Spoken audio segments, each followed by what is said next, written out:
Welcome back and thank you for staying tuned in. Come September 2020, the Ministry of Education in St. Lucia will implement the Caribbean Primary Exit Examination to replace the well-known Common Entrance Examination. Assessment Education Officer Patterson Abraham says training continues in all districts to ensure a successful transition from the Common Entrance to CPEA, and St. Lucia is taking heed and guidance from countries that have made the switch. He explained that considerations have been made given the current challenges facing the education system currently. The Ministry of Education is continuing on its quest to ensure that primary school teachers around the island are trained and understand what is required from them in order for schools to transition from using the Common Entrance Examination to using the Caribbean Primary Exit Examination as the mode of assessing grade 6 students. The CPEA is an assessment of the literacies required by all students exiting the primary school system. The Assessment Education Officer, Patterson Abraham, has indicated that the Ministry of Education is doing everything in its power to ensure the transition is smooth, including taking a page from St. Vincent's book, since they have already made the switch. We have had consultations with the island of St. Vincent, where we had discussions on what were the experiences when they first implemented the CPA program, what were some of the challenges that they experienced, and some of the ways that they went about to battle those challenges. And so that has helped us to create our own template as to how we see the best fit to implement this program come September in our schools. Abraham says, given the level of collaboration and training that is taking place, he is confident that the implementation of the exit assessment will be successful despite all challenges facing the education system at this point. Even amidst this environment, this environment of uncertainty, where we are faced with COVID-19, many persons may feel that it may be a challenge, but we are also taking into consideration the changes in the school day, as well as the number of days that students attend school. We are also taking this into consideration in our implementation plan. So I think so far what we have done and the structures that we have put in place would definitely address those shortcomings and see a great success in the implementation. He says education officers at the ministry will collaborate with district education officers, curriculum officers, teachers, and principals in order to ensure that training continues and that each district's individual needs are met. What we have seen so far is that our teachers, although they have been exposed to many areas of assessment, there are still deficiencies that we need to help them to develop better skills in. And some of these areas are the development of table of specifications when it comes to the development of tests. And so what we have planned to do is to carry out additional training with those teachers, with our principals, with our education officers, so that the monitoring is very effective and that the successful implementation of the program would be something that we all can look forward to come September of this year.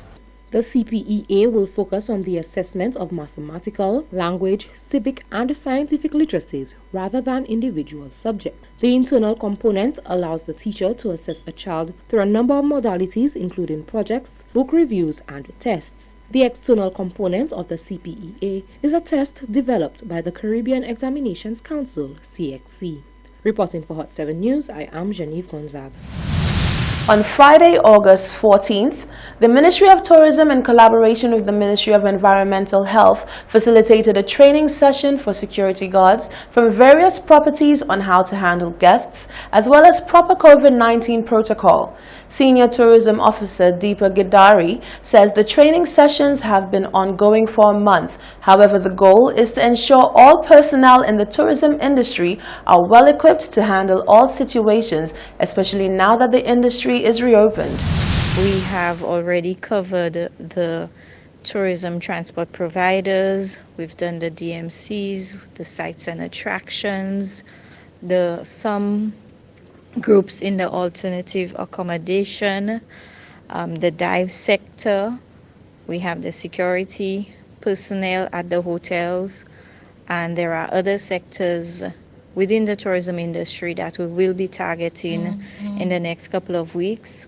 However, this type of training session will be something that's ongoing, as our aim is to ensure that our industry personnel are adequately equipped with the necessary tools that will allow them to continue operating in this COVID-19 environment. Gidari explained that the ultimate goal is to ensure the safety of St. Lucia's tourism sector.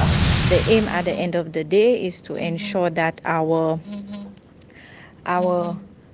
industry is one that is seen as safe, one that takes preventative measures, and is able to receive guests, continue receiving guests to the destination, whilst maintaining safe, sustainable practices against the whole COVID-19. The security guards attended a 2-hour workshop at the Financial Center in Castries. In other news, the Jean Foundation presented the top scorer of the Carmen Rene Memorial Primary School for the 2020 Common Entrance Examination with an award at a ceremony hosted by the school on Friday. The primary school rewarded their top 10 scorers at the examinations. The Jean family said they are continuing to turn their pain into purpose and will continue giving back to the community.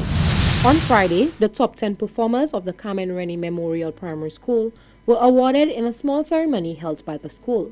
Member of the Beaufort Jean Foundation and mother of Beaufort Jean, Alison Jean, explained that the presentation on behalf of her son is something he himself aspired to do.